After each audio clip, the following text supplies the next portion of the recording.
Hi hello ನಮಸ್ತೆ. Anita B M Gowda YouTube ಚಾನಲ್ಗೆ ಸ್ವಾಗತ ಸುಸ್ವಾಗತವನ್ನು ಕೋರ್ತಾ. ಇವತ್ತು ನಾನು ನಿನ್ನೆ ಉಪ್ಸಾರು ಮಾಡಿದ್ದೆ. ಆ ಉಪ್ಸಾರಲ್ಲಿ ಸ್ವಲ್ಪ ಹುಳ್ಳಿಕಾಳು ಮತ್ತು ಸ್ವಲ್ಪ ಸಾಂಬಾರು ಉಳಿದಿತ್ತು, ಮತ್ತು ಉಪ್ಸಾರು ಖಾರನೂ ಉಳಿದಿತ್ತು.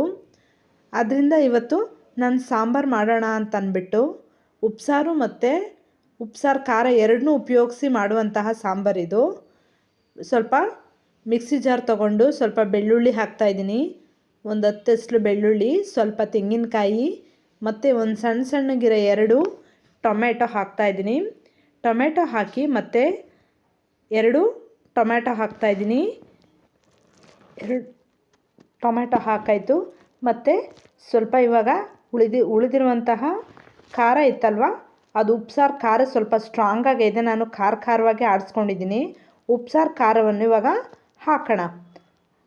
ಉಪ್ಸಾರು ಖಾರ ಎಷ್ಟಿತ್ತು ಜಾಸ್ತಿ ಹಾಕಿದಷ್ಟು ತುಂಬ ಸಾಂಬಾರಿದು ಚೆನ್ನಾಗಿರುತ್ತೆ. ಓಕೆನಾ? ಸ್ವಲ್ಪನೇ ಇತ್ತು, ಅದಕ್ಕೋಸ್ಕರ ನಾನು ಸ್ವಲ್ಪನೇ ಹಾಕಿ ಮಾಡ್ಕೊತಾ ಇದ್ದೀನಿ. ಉಳಿದಿರೋದಂತಹ ಉಪ್ಸಾಂಬಾರು ಮತ್ತು ಹುರುಳಿಕಾಳನ್ನು ಇವಾಗ ಹಾಕಿ ಒಂದು ಸೌಟ್ ಆಗುವಷ್ಟು ಹಾಕಿ ಸ್ವಲ್ಪ ಸಾಂಬಾರನ್ನು ಹಾಕಿ ಇನ್ನೊಂದು ಸ್ವಲ್ಪ ನಾವು ಹುರುಳಿಕಾಳು ಹಾಕಿ ಮತ್ತು ಉಳಿದಿರುವಂತಹ ಸಾಂಬಾರನ್ನು ಹಾಕಿ ನಾವು ಇವಾಗ ಸ್ವಲ್ಪ ತರಿಯಾಗಿ ಇವಾಗ ರುಬ್ಕೊಳ್ಳೋಣ. ಓಕೆನಾ? ಇದು ನಾವು ಖಾರ ಬೇಯಿಸಿದ ಸಾಂಬಾರು ಅಂತ ಕರಿತೀವಿ. ಬರೀ ಉಪ್ಸಾರು ಖಾರ ಮತ್ತು ಹುರುಳಿಕಾಳು, ಬೇಯಿಸಿದ ಹುರುಳಿಕಾಳು ಅದನ್ನು ರಸಮ್ ಹಾಕಿ ಮಾಡುವಂತಹ ಸಾಂಬಾರು ಖಾರ ಬೇಯಿಸಿದ ಸಾಂಬಾರು. ತುಂಬ ಎರಡೇ 2 ಐಟಮಿಂದ ಸಾಂಬಾರಿದು. ಕೇವಲ 5 ನಿಮಿಷದಲ್ಲಿ ನಾವು ಮಾಡ್ಕೋಬೋದು. ನೋಡಿದ್ದೀರಲ್ವ, ಇವಾಗ ನಾವು ತರಿಯಾಗಿ ಇವಾಗ ಸ್ವಲ್ಪ ರುಬ್ಕೊಂಡಿದ್ದೀನಿ. ಇವಾಗ ತರಿಯಾಗಿ ಇವಾಗ ರುಬ್ಕೊಂಡು ನಾನು ಸೈಡಲ್ಲಿ ಇಟ್ಕೋತಾ ಇದ್ದೀನಿ. ಓಕೆನಾ? ಇವಾಗ ಒಲೆ ಮೇಲೆ ಗ್ಯಾಸ್ ಹಚ್ಚಿ ಬಾಣಲಿಯನ್ನು ಇಡೋಣ. ಬಾಣಲಿ ಒಳಗಡೆ ಏನಾದರೂ ಸ್ವಲ್ಪ ನೀರಿದ್ದರೆ ಸ್ವಲ್ಪ ಅದು ಕಾಯಲಿ ಅಂತ ಅಷ್ಟೇ. ಇವಾಗ ಸ್ವಲ್ಪ ಒಂದು 2 ಸ್ಪೂನ್ ಆದಷ್ಟು ಕೊಬ್ಬರಿ ಎಣ್ಣೆ ಹಾಕೋತಾ ಇದ್ದೀನಿ. ಅದು ಕೊಬ್ಬರಿ ಎಣ್ಣೆದು ಕೆಳಗಡೆ ಗಷ್ಟ ಬರುತ್ತಲ್ಲ, ಅದು ಅಷ್ಟೇ, ಇನ್ನೇನಿಲ್ಲ. ಅದು ಕೊಬ್ಬರಿ ಎಣ್ಣೆ ಕಾದ ನಂತರ ಸ್ವಲ್ಪ ಸಾಸಿವೆ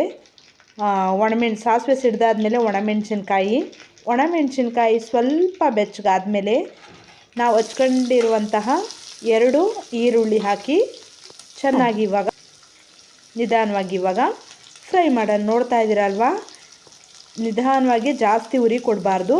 ನಿಧಾನವಾಗಿ ನಾವು ಈ ಥರ ಉರಿ ಕಮ್ಮಿ ಇಟ್ಟು ನಿಧಾನವಾಗಿ ಈರುಳ್ಳಿ ಸಾಫ್ಟ್ ಆಗೋ ತನಕ ನಿಧಾನವಾಗಿ ನಾವು ಬೇಯಿಸಬೇಕು. ಓಕೆನಾ? ಜಾಸ್ತಿ ಉರಿ ಕೊಟ್ಟಷ್ಟು ಈರುಳ್ಳಿ ಸೀದೋಗ್ಬಿಡುತ್ತೆ. ಅದಕ್ಕೋಸ್ಕರ ಕಡಿಮೆ ಉರಿ ಕೊಟ್ಟು ನಿಧಾನವಾಗಿ ಹಿಂಗೆ ಕೈ ಆಡಿಸಿ ಸ್ವಲ್ಪ ಈರುಳ್ಳಿ ಮೆತ್ತಗಾಗೋ ತನಕ ನಾವು ಕೈ ಆಡಿಸ್ತಾ ಇರಬೇಕು. ಈಗ ನಾವು ರುಬ್ಬಿ ಇಟ್ಕೊಂಡಂತಹ ಮಸಾಲೆಯನ್ನು ಇವಾಗ ಡೈರೆಕ್ಟ್ ಇವಾಗ ಬಾಣಲಿಗೆ ಹಾಕೋಣ. ಓಕೆನಾ? ನೋಡ್ತಾ ಇದ್ದೀರಲ್ವಾ, ಈಗ ರುಬ್ಬಿಟ್ಕೊಂಡಂತಹ ಮಸಾಲೆಗಳನ್ನು ಇವಾಗ ನಾನು ಬಾಣಲಿಗೆ ಹಾಕ್ತಾಯಿದ್ದೀನಿ. ಓಕೆನಾ?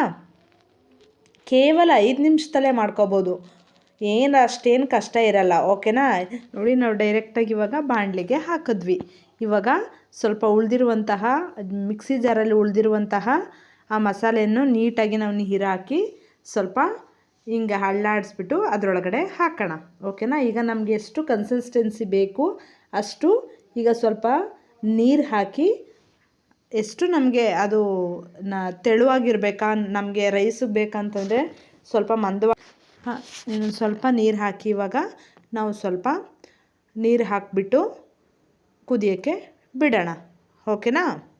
ಕೈ ಆಡಿಸ್ಬಿಟ್ಟು ನಿಧಾನಕ್ಕೆ ಇವಾಗ ಸ್ವಲ್ಪ ಅದನ್ನು ಮಿಕ್ಸ್ ಮಾಡಿ ನೀಟಾಗಿ ನಮಗೆ ಎಷ್ಟು ನೀರು ಬೇಕು, ಮಂದವಾಗಬೇಕು ಅಂದರೆ ಸ್ವಲ್ಪ ನೀರು ಕಮ್ಮಿ ಹಾಕ್ಕೊಳ್ಳಿ. ಸ್ವಲ್ಪ ಇಲ್ಲ ನಮಗೆ ತೆಳುವಾಗಿರಬೇಕು ಸಾಂಬಾರು ರೈಸಿಗೆ ಮಾತ್ರ ಅಂತಂದರೆ ಸ್ವಲ್ಪ ಮಂದವಾಗಿರಲಿ. ಇಲ್ಲ ನಾನು ಮುದ್ದೆಗೂ ಬೇಕು, ಅನ್ನಕ್ಕೂ ಬೇಕು ಅಂತಂದರೆ ಸ್ವಲ್ಪ ಗಟ್ಟಿ ಇರಲಿ, ಆವಾಗ ಚೆನ್ನಾಗಿರುತ್ತೆ, ಮುದ್ದೆಗೂ ಅನ್ನಕ್ಕೂ ಸೂಟೇಬಲ್ ಆಗುತ್ತೆ. ಓಕೆನಾ? ನೀವು ನೋಡ್ತಾ ಇದ್ದೀರಲ್ವ, ಈ ಥರ ಸ್ವಲ್ಪ 2 ಐಟಮಲ್ಲಿ ನಾವು ಬೇಗ 5 ನಿಮಿಷದಲ್ಲಿ ನಾವು ಸಾಂಬಾರನ್ನ ಮಾಡ್ಕೋಬೋದು. ಇವಾಗ ಮುಚ್ಚಿ ಒಂದು 5-10 ನಿಮಿಷಗಳ ಕಾಲ ನಿಧಾನವಾಗಿ ಇವಾಗ ಬೇಯಿಸೋಣ. ಬೇಯ್ತಾ ಇರುವಾಗಲೇ ಇವಾಗ ಕುದೀತಾ ಇದೆ ಸಾಂಬಾರು. ಇವಾಗ ಸ್ವಲ್ಪ ಕುದಿ ಹತ್ತಿದೆ ಅಲ್ವಾ, ಇವಾಗ ಸ್ವಲ್ಪ ಇನ್ನೊಂದು ಸ್ವಲ್ಪ ಹೊತ್ತು ನಾವು ಲಿಡ್ ಮುಚ್ಚಿ ನಿಧಾನಕ್ಕೆ ಸ್ವಲ್ಪ ಬೇಯಿಸೋಣ. ಓಕೆನಾ? ಇವಾಗ ನೋಡಿ ಇವಾಗ ಬೇಯ್ತಾ ಇದೆ ಅಲ್ವಾ. ಇವಾಗ ಸ್ವಲ್ಪ ಉಪ್ಪನ್ನು ಸೇರಿಸಿ ಇನ್ನೊಂದು ಸ್ವಲ್ಪ ಹೊತ್ತು ನಾವು ಕೈ ಆಡಿಸಿ ನಿಧಾನಕ್ಕೆ ಅಲ್ಲಿ ಸೈಡಲ್ಲಿರೋದೆಲ್ಲ ನೀಟಾಗಿ ತೆಗೆದು ಕೈಯೆಲ್ಲ ಆಡಿಸ್ಬಿಟ್ಟು ನಿಧಾನಕ್ಕೆ ಇವಾಗ ಮುಚ್ಚೋಣ.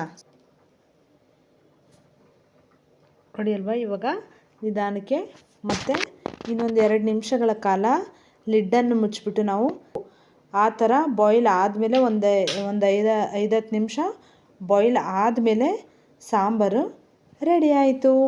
ನಾವು ಅನ್ನಕ್ಕಾದರೂ ಯೂಸ್ ಮಾಡ್ಬೋದು ಮತ್ತು ಮುದ್ದೆಗಾದರೂ ಯೂಸ್ ಮಾಡ್ಬೋದು. ತುಂಬ ಚೆನ್ನಾಗಿರುತ್ತೆ. ಖಾರ ಬೇಯಿಸಿದ ಸಾಂಬಾರು ಇವಾಗ ರೆಡಿ. ನೀವು ನೋಡ್ತಾ ಇದ್ದೀರಲ್ವ ಎಷ್ಟು ಚೆನ್ನಾಗಾಗಿದೆ ಅಲ್ವ ಸಾಂಬಾರು, ಎಷ್ಟು ಕಲರ್ಫುಲ್ ಆಗಿದೆ.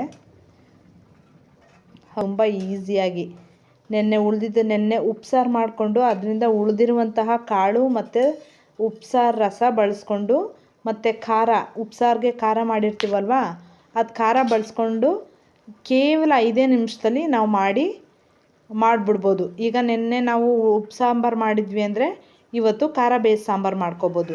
ಸ್ವಲ್ಪ ಖಾರ ಜಾಸ್ತಿ ನಾವು ಆಡಿಸಿ ಎತ್ತಿಟ್ಕೊಂಡ್ರೆ ಅದೇ ಖಾರ ಹಾಕಿ ಮತ್ತು ಹುಳಿಕಾಳು ಹಾಕಿ ನಾವು 5 ನಿಮಿಷದಲ್ಲಿ ನಾವು ಬೇಗ ಸಾಂಬಾರನ್ನ ನೋಡಿ. ಈ ಥರ ಚೆನ್ನಾಗಿ ಕುದಿ ಹತ್ತದ ಮೇಲೆ ಎಲ್ಲ ಕಡೆನೂ ನೀಟಾಗಿ ಬಾಯ್ಲ್ ಆದಮೇಲೆ ರೆಡಿ ಆಯಿತು ಸಾಂಬಾರು ಅಂತ. Okay, sambar ready. Thank you for watching. ಹೀಗೆ ಸಪೋರ್ಟ್ ಮಾಡ್ತಾಯಿರಿ ಅಂತ ಹೇಳ್ತಾ, ನಾನು ನಿನ್ನೆ ಹೇಳಿದ್ದೆ ಅಲ್ವಾ, ಸಿಟ್ಟಿಂಗ್ ಮ್ಯಾಟ್ ಇದು ಅಮೆಝಾನ್ ಮತ್ತು ಫ್ಲಿಪ್ಕಾರ್ಟಲ್ಲಿ ಸಿಗುತ್ತೆ, ತೊಗೊಳ್ಳಿ. ನಾನು ಡೈಲಿ ನಿಮ್ಮ ಮಕ್ಕಳಿಗೆ ಆ್ಯಕ್ಟಿವಿಟೀಸ್ನ